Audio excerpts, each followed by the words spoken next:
today's episode of Trek in Time, we're going to talk about going back to the well you know so well. That's right, it's Enterprise, Season 4, Episode 4, Borderland. The episode title that every time I read it, or have to say it, in my head I hear Madonna singing Borderline. Oh, Sean. If you close your eyes... let that hang there for a minute. Let everybody imagine it right now. Yeah, if you close your eyes, you can almost hear Borderland. That's right. Here we are on Trek in Time, where we're watching every episode of Star Trek in chronological order. We're also taking a look at what was going on in the world at the time of the original broadcast. We are currently still in Enterprise. We are at episode 4 of season 4, which means we're just about 20 episodes away from leaving Enterprise behind and moving on. We'll talk about that more in a little bit. But first, to explain who we are Sean Farrell. That's me. I'm a writer. I write some sci-fi. I write some stuff for kids. And with me is my brother, Matt. He is the guru behind Undecided with Matt Farrell, which takes a look at emerging tech and its impact on our lives. Matt, how you doing? Doing pretty well. Happy New Year. Happy New Year to everybody. Yeah. Or not see everybody. Yeah, we are here in 2023, and interesting questions emerge when you think about the year 2023. Where are our androids? Yep. Where are our Blade Runners? Where are our robot wars? Yeah, I know. These things are overdue. Skynet, I mean, by now, the Voyager rocket that was going to become V'ger in Star Trek The Motion Picture, that should have launched like 20 years ago. So, I mean, come on. Eugenics wars. They've been lying to us, Sean. They've been lying to us. It's like somebody is making this stuff up. It's really, it's like somebody sitting in the back at a computer or a typewriter and is going like, I'm going to make this up. Speaking of which, go buy my books. Anyway, before we get into the discussion about today's episode, Matt, you have some comments from previous episodes to share with us. I do. I picked some lighter-hearted ones for this start of the new year. Yes. From regular commenter, Pale Ghost 69. I just realized we were like 4 or 5 years from the next generation.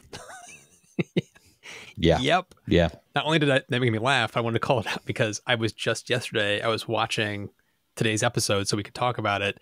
And my wife made that joke of like, my God, you're going to be doing this for the next 30 years. And I was like, yes, we are. And then I said, she was saying, which one's next? And I was like, think about it. It's going to be probably one of the newest shows. We're going to go from this one to one of the newest ones because we have the Christopher Pike Star Treks to go through. Discovery. We have Discovery to go through. Yeah. So it's like suddenly we're going to jump to the most recent stuff, which could be kind of fun to kind of like go to that before we go to the original series.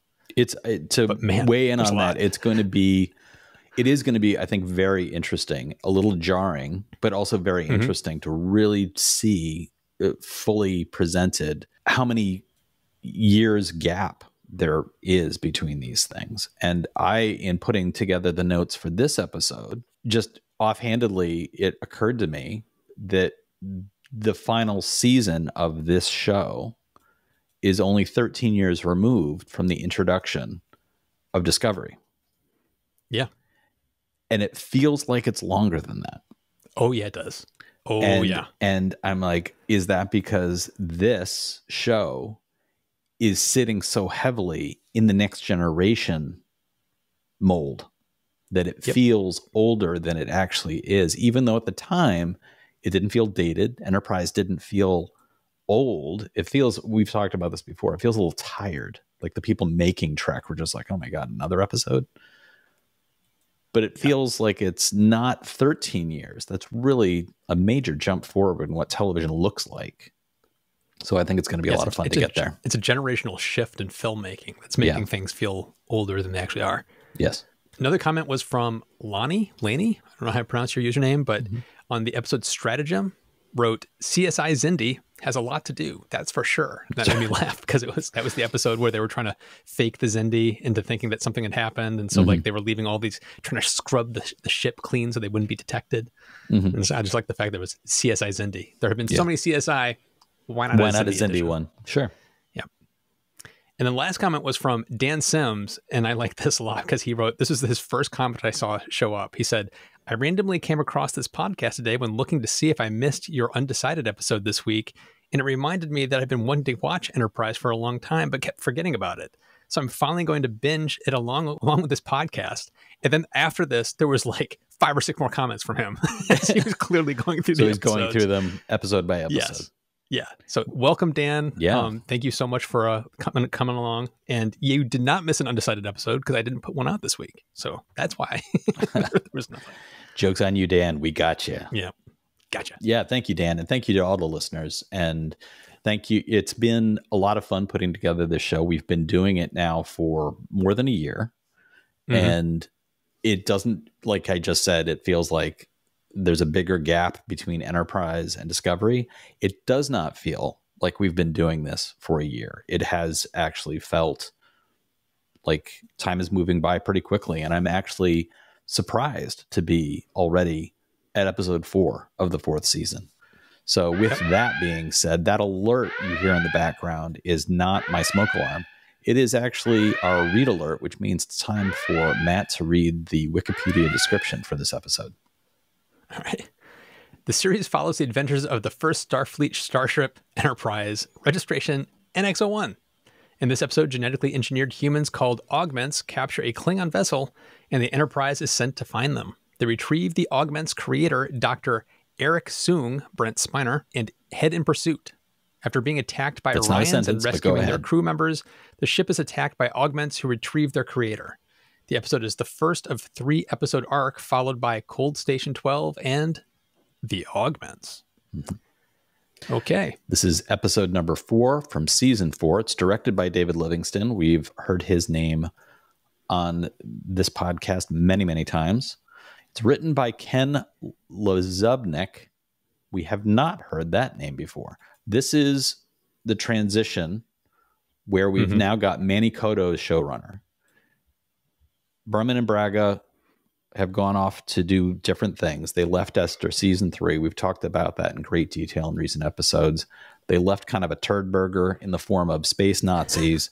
Manny Coto came in, had to remedy that, did it in a 2-parter, then had the episode where it was the kind of PTSD episode of everybody returning to Earth or to their homes. T'Pol went back to Vulcan. Everybody came home post the Xindi experience, which trying to play with the idea that it was so traumatic. It was a hard year for them. Now, this is the first episode of what Manny thought the show could be. And it was stated explicitly in the episode, the first episode of this season. He saw Enterprise as needing to build a bridge between Enterprise and what we knew Star Trek would become. So the original series. So here we see the beginning of that. So they go back to the well that we've seen before, which is the augments. We see, this is the offshoot of Khan. So we're seeing them attempting to build that bridge. The original air date of this episode was October 29th, 2004. And the songs that Matt was dancing along to, well, he had been dancing along to She Will Be Loved by Maroon 5. And then he got derailed. Avril Lavigne showed up for 1 week. But guess what, Matt? You're back. She Will Be Loved by Maroon 5 returns. And it'll be back again next week. Something for you to look forward to. Matt has a playlist that he likes to keep updated with all the songs for each week. And then he creates dance routines to each one. So yes, the one from Maroon 5 keeps getting longer and longer. Yes. And at the movies, people are going to see The Grudge. This is, of course, right before Halloween 2004. So horror movies were on the menu. The Grudge got 39 million. It is the 2004 supernatural horror film directed by Takashi Shimizu. And it is basically a lifting of popular J-horror from Japanese theaters and just Americanizing it, including production by Sam Raimi. So this was his taking of something that was popular in Japan. It proved to be not as popular here, even though it was the #1 film. It created a bit of confusion. The Ring had been very popular, but this was described as being less impactful, not quite as scary. But it is still available on Stars if anybody wants to check it out. This movie freaked me out. It freaked me out. And on television, what was Enterprise up against? Well, again, on ABC, it was up against 8 Simple Rules and Complete Savages. It was up against CBS's Joan of Arcadia. It was up against Dateline NBC. And on the WB, What I Like About You, and a special for Halloween starring Scooby-Doo. They were the competition on WB. But the one that's a real head scratcher here, we have Star Trek Enterprise having 3.2 million viewers and beating it by a handful of hundreds of thousands on Fox. Totally outrageous behavior and the world's craziest videos. That's right. YouTube on Fox was beating Enterprise. And in the news, current events at the time in October of 2004 included the following. A Johns Hopkins University study published in the British medical journal, The Lancet, estimates that an additional 100,000 civilian deaths have occurred since the invasion of Iraq in 2003. This is the part that caught my eye. The study had a margin of error that was so wildly large that the actual number might have been as low as 8,000 or as high as 194,000. This goes to show the kinds of chaos that emerge in wartime. The events are not easily measured. At the same time, Arab television, Al Jazeera, broadcasted a videotape of Osama bin Laden. He was talking once again, taking ownership of the 2001 September 11th attacks.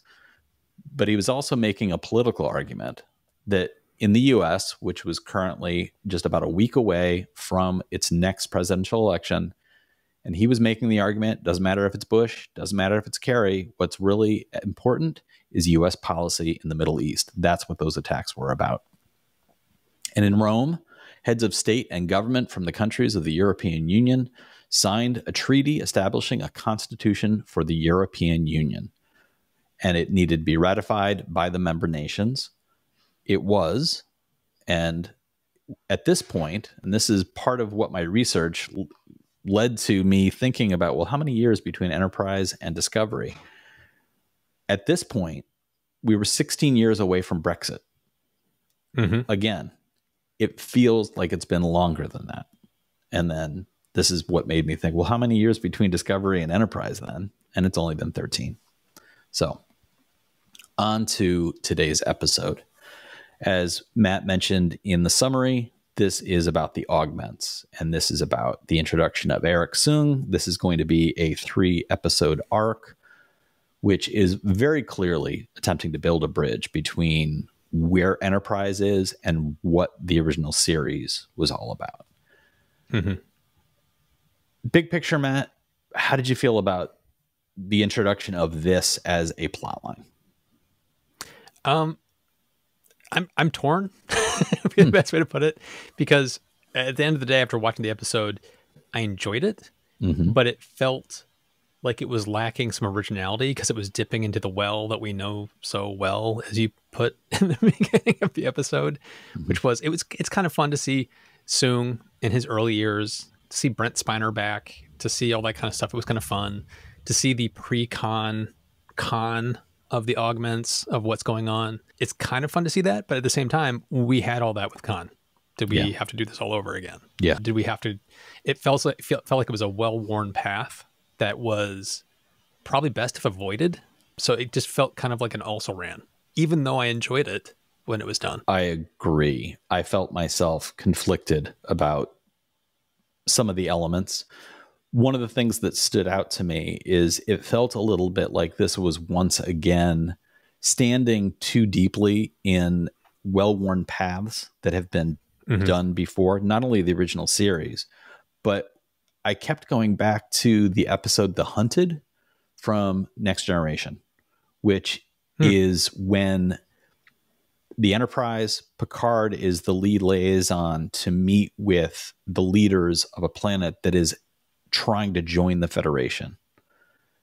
And while they are there is a breakout from a prison, and a prisoner escapes and gets a shuttlecraft and manages to get away partially, but is caught by the Enterprise. And it turns out that on this planet, they had had a war in which super soldiers had been created.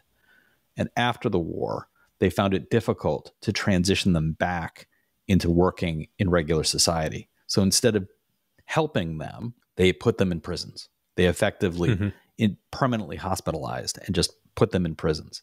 These were super soldiers who had the ability to do things that could disrupt electronics. They were faster. They were super trained in military tactics. So this individual was able to get out, get aboard a shuttlecraft, and get away almost before the Enterprise was able to capture him. Beamed himself aboard the Enterprise, was able to stay alive long enough in the Enterprise to sabotage systems, almost able to get away again. That, to me, was a more compelling episode along the lines of this than what this has done. And part of my difficulty with it, you mentioned it was nice to see Brent Spiner. I'm a little exhausted by the use of Brent Spiner to play all the different versions of Sung that we see throughout time.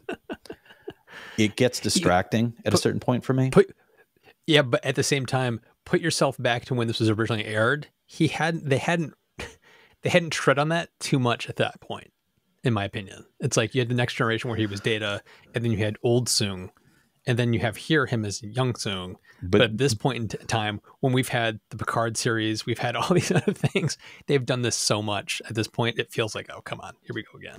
But this isn't the same Sung. I know, but it's like they're having him play the same type of character. So that in my mind, it's okay at this point, because I remember when it was originally happening, it didn't bother me. But now when I see him doing that, it bothers the hell out of me. I remember when this episode originally aired, I was bothered by it then, but not as much as I am now, because now it's been done so many times. So it's not so much a like, oh, that makes it a terrible episode. I just find it a little distracting. Like, was this really like, was this cute? I have the exact same response to at the beginning of the episode. We see Klingons, which includes the actor who's played the head of the Klingon people during the Next Generation. He's playing the captain of a ship here. I didn't know why they had him doing this. Again, it feels like it's a little too insidery. It's a little too, aren't we clever? Aren't we having fun? Let's bring the old gang back together. And I'm like, it's distracting.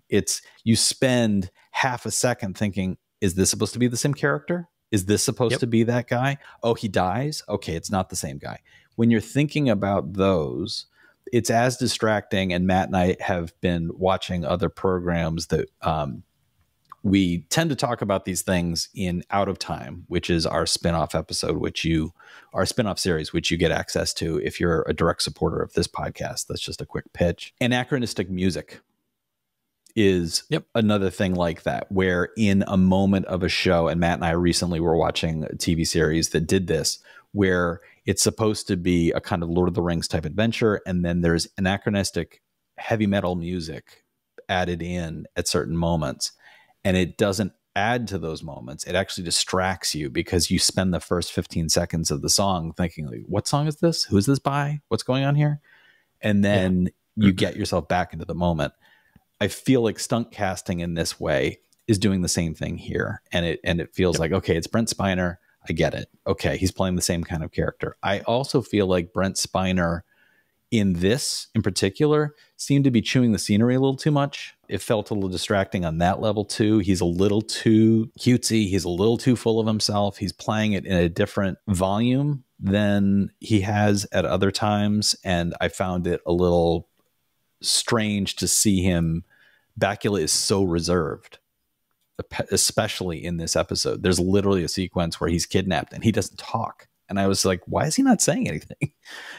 So when you have Bakula playing it so internal and so quiet, to have Spiner kind of filling that space with all of this. Mainly it was the scenes that were aboard the Enterprise where I felt like Spiner's performance was a little too loud. When they got into the Orion slave trade, he seemed to dial it back. It seemed like there was enough going on around him that he kind of like fell back into the surrounding environment. So it just felt a little uneven to me. But ultimately, the episode is doing a lot of things that Star Trek has done before. Like we mentioned The Hunted. We've mentioned Khan, of course. It's following that path, and it does a fine job with the kind of like building, knowing that this is going to be a 3-episode arc, building a group of people who are doing their own thing and becoming a new threat in this way. It does a fine job with it, but it feels a little bit too much like certain elements weren't thought through entirely. Like, I couldn't understand why these augmented people are wearing pajamas that look like they've been wearing them nonstop for 12 years. You can tell, Sean, you can tell we're brothers, because that was bothering me the entire episode. I was like, they've been living on a planet. Why are they wearing shreds? Yeah. Why are they wearing shreds? They wouldn't wear shreds. And the fact that they're all unified shreds, it looks like it's a uniform of shreds. It's like, why are they all dressed the same? What, they can't find different shirts? Like, they raid a ship and they're like, oh, hey, look, here's some unshredded shirts. Let me put one of these shirts on. Yeah. No, we have to look unified in our shreds. It made no sense. It was, it's little things like that, you know, not only that, I kept going back to like, okay, they are augmented. They've been able to survive on a planet by themselves. But they can't make clothes. But they can't make clothes. Like, that, wouldn't that be one of the things they would do as they got older? They would, you know, skin animals, or they would develop looms and they would make themselves, like, to have them in some kind of rudimentary homemade costuming would have looked more thoughtful than like, oh, they've been wearing their space pajamas that somehow they started off wearing when they were probably children, and that's why they're ripping and they've got these holes. And like, okay, I don't agree with that. I also had a problem with, like, Sung is raising them with the promise of, like, you are the future of humanity. Humanity needs to take a giant leap forward, and you are it. And humanity doesn't recognize that. And yet they live according to an extremely primitive and violent code that is based entirely on strength. And I found that to be a bit lazy. Like, I appreciate that there's the nefarious quality, that the leader is being questioned and the leader is being supplanted. There's a little coup that takes place. Even the act of stealing the Klingon bird of prey was not sanctioned by their leader. I have no problem with the elements of that as the major plot, but the way they talk to one another, and I kept going back to, that's not how Khan operated. I kept going back to that. Like, Khan's hold over his people was almost egalitarian. The threat of violence was there, but it was unspoken. And it was with a fascist attitude of, I am the stronger, therefore I am the leader. I am the one you should look to, was how Khan brought all this about. This looked like a bunch of cave people to me. Like, would Sung have been raising them? Would he have left them, hidden them away without access to libraries of information so that they could study, so that they could be? Wouldn't it have been more interesting if they had shown up in homespun clothing, but spoken about things in a way that demonstrated high levels of study and high levels of tactics behind them, as opposed to what is effectively, I'm the strongest, therefore I should lead, and I will kill the guy who's in my way. It felt a little too much of a shortcut to me, that here come these augmented people, but they're going to act like effectively Klingons. I didn't get that read, mainly because it was the act of violence against each other was actually forbidden.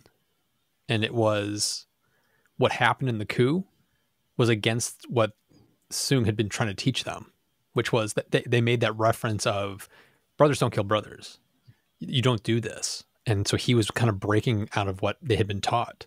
So it's like, I didn't take that as what you're noticing, but what I think of it as is it's just two people that thought, I'm the smartest and strongest of all of us.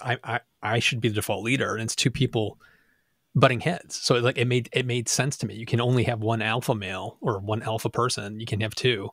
So it felt very natural to me what played out. So it didn't feel disjointed or cave-like or anything like that to me, but but I do agree with you. It felt a little weird that you're supposed to have these people that are super smart and they're living threadbare.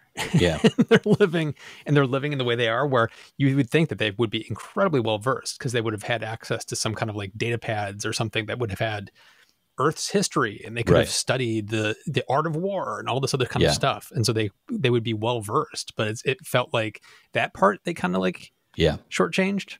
I kept flashing back to the original series when Khan is having the dinner with Kirk and Spock keeps asking questions.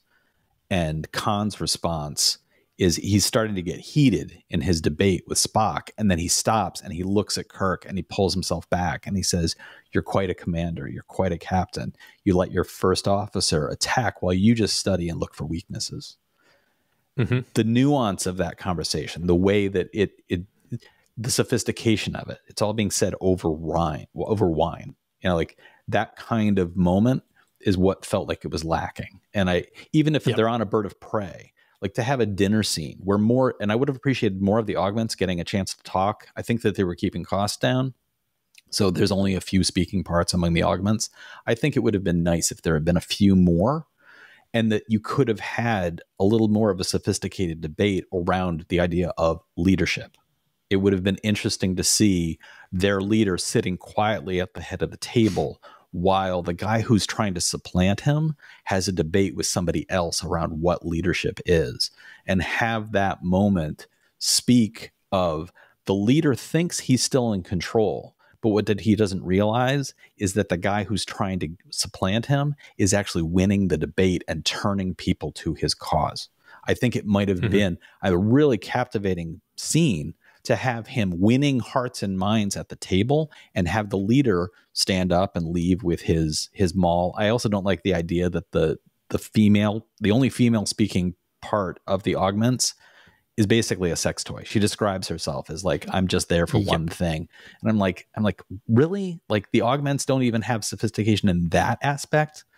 Like, but if you have that scene where it's them sitting around a table having what looks like a sophisticated high-level debate, and then the leader leaves and the number 2 guy is left looking at the table and sees a lot of people nodding, and you realize as a viewer, oh, he's just won a coup, and it's so quiet that the leader doesn't even know it happened yet. Like that to me would have been really compelling. Having said all of that, But I was going to say the reason that didn't happen was the show was trying to go down the action path. Yeah. Which is what it clearly... Yeah. We talked about their move to Friday nights. Yeah. It got a little more kid-friendly, a little more action-packed, a little less cerebral. It's like that. That's why they didn't do that. Yeah, absolutely. So it's like, I understand why they didn't, but I agree with you. It would have been a stronger path to go down that road. Having said all of that, there are some set pieces in this that stand out as really intriguing. There's the Orion. We haven't seen the Orion Syndicate as a strong entity before in the series. The Orion slave girl, famously, an image of Trek that even people who don't follow Trek could identify, like, oh, the green-skinned woman from Star Trek. I know who that is. Appeared in the first episode of the original series. But this is the first time that we're seeing not only Orion slave girls again, but we're seeing what their society, how it's structured a little bit. And it's clearly a mercantile approach, but it's slave trading. And it's their power at being able to attack and disable the Enterprise sets them up potentially as an impressive force in this part of the galaxy. And it sets up the idea of, oh, this is something the Federation's had to deal with since early days. Like, so when you get to the original series, the idea that the Orion Syndicate is not just a crime syndicate, but it is actually a force in the galaxy. They go toe to toe with Klingons. Apparently it's this section of space, which is described as there are skirmishes in here all the time because the Orions push back against the Klingons. So that's not something that's easily done. So seeing that trade area, the number of extras, the cages, the setup of the chips in the neck, like all of that I found to be the auction itself. it had aspects to it that, as Matt just mentioned, they clearly were pushing toward like, well, let's get more action into the show. That works in that scene, especially with the jailbreak that takes place. But more than that, it had an aspect to it that made me feel like, okay, this is the Star Wars side of Star Trek. It's a little gritty, a little dirty. You see the humor of it. The humor was really good. Yeah. Like, especially the gigantic auctioneer guy. Like, I don't know who that actor was. That's the big show. That's the big show. He's a professional wrestler. Okay. Yeah. Yeah. Okay. Because I loved the directing of him picking up Jolene Blaylock. Yeah. Who is a tiny little woman. Yeah. And he just picks her up, and then her direction was probably just be stay stiff as a board. Stay stiff as a board. Don't move. And just like he holds her around. Yeah. It's hysterical. It's so funny. Yeah. It's really well done. Yeah. The set piece around all of that I thought was well done. I thought the riot that takes place after the breakout, all the slaves running riot, the Orions trying to recapture everybody.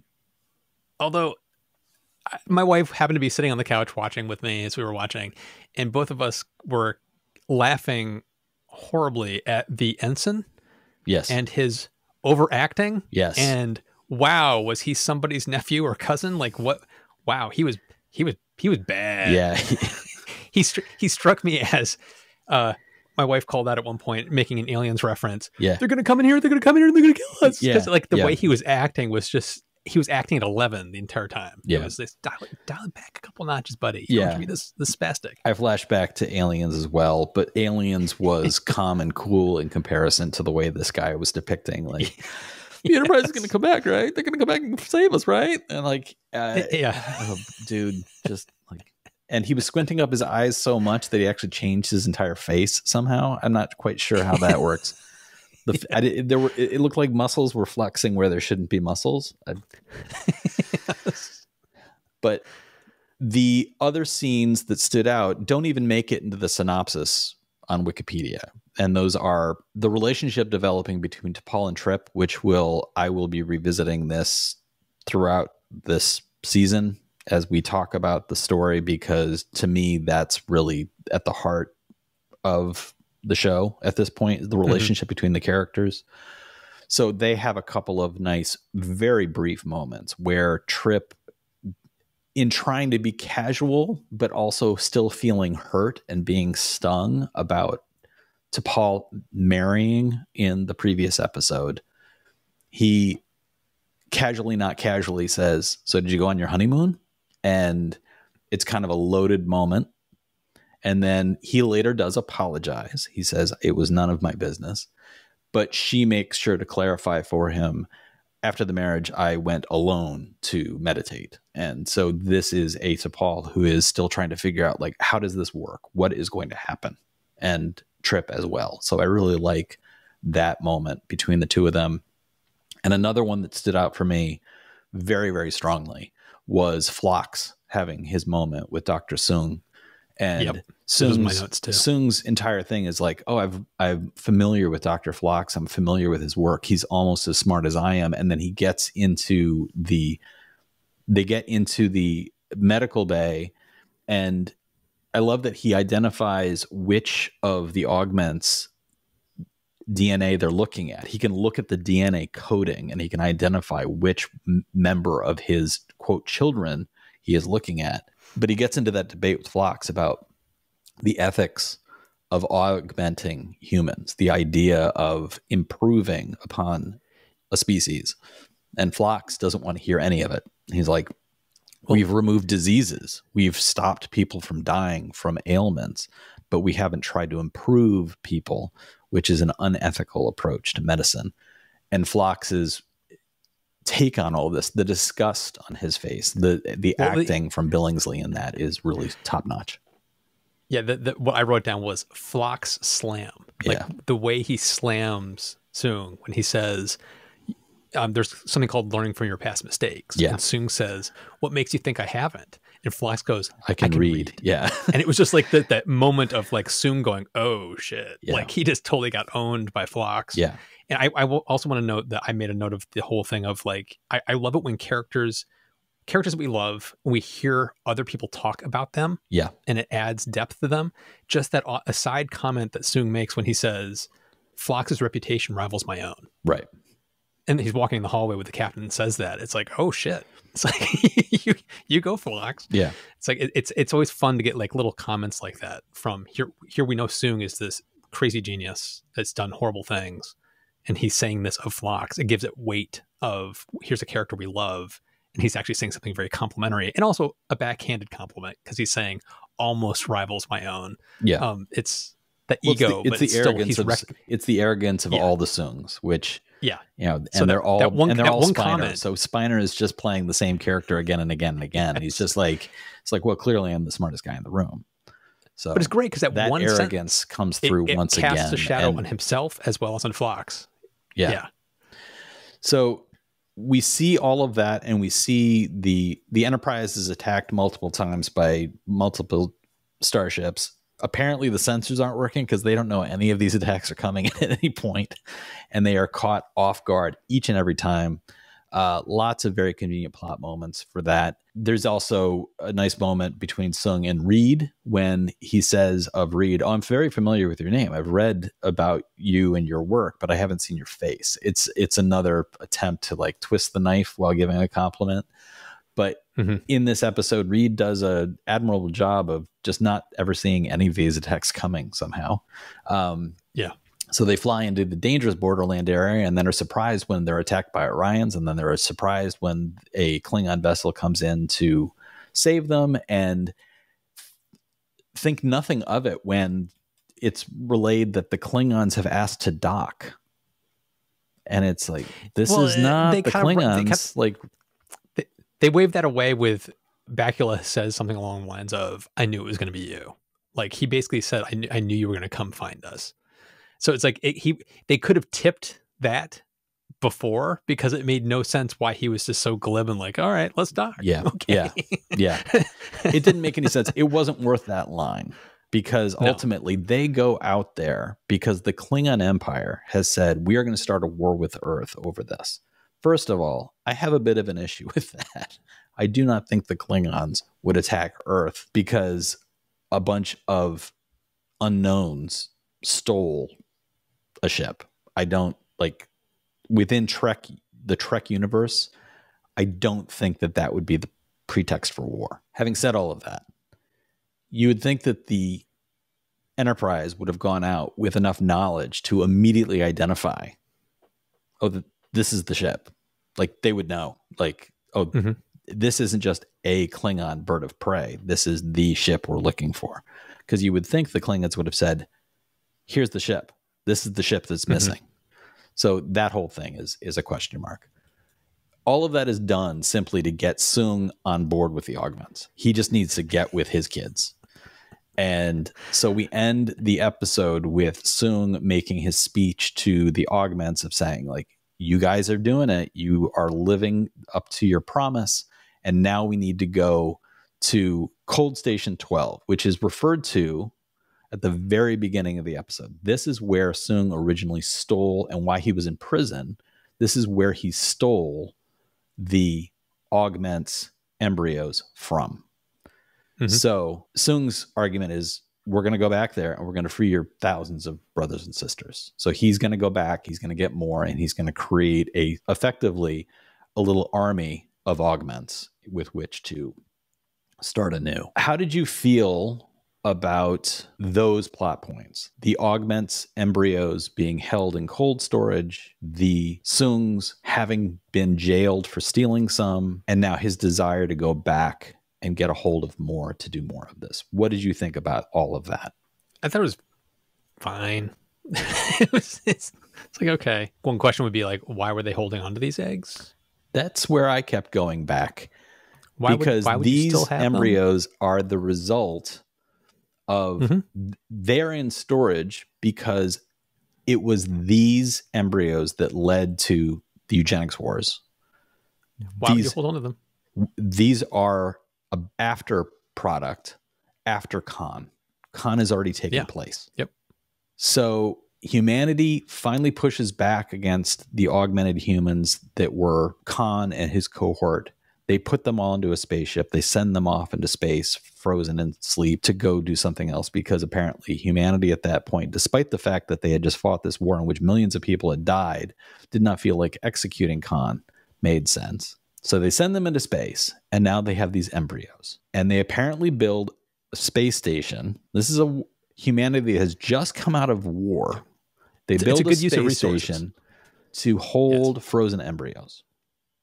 Yep. I found myself thinking, I'm having a bit of difficulty with the logic of all of these steps. Like, if it had been a forgotten bunker on Earth, if it had been like, there were a number of different ways to get the same effect, but I just didn't quite follow. Like, if he knew about an underground bunker in some way and he managed to steal thousands upon thousands of embryos, get them away, and that's what he was arrested for, and nobody knew that he'd created these augments, and now he's like, and now we're going to go back where I hid them, I would have been like, okay, that makes more sense. But everything is being set up as like, Earth has a hold of these things and they're keeping them alive. They're keeping them alive for like more than 100 years at this point. Like, they're having to work to sustain these embryos, and I can't understand Sean, to what end. But Sean, this is, we've already discussed this. I just don't like it. This is the Friday night-ification of Star Trek. Yeah. They're not thinking deep. This is not cerebral Star Trek. This is, let's just make an action-packed couple episodes where people just kind of like tune in and have fun. That's basically what this version of Enterprise is right now.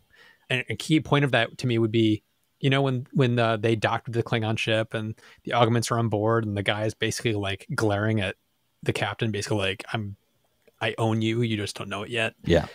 And the rest of his crew storms the Enterprise. When they open that door, the hatch, to come storming into the Enterprise, why were 5 or 6 security officers all piled into a tiny airlock?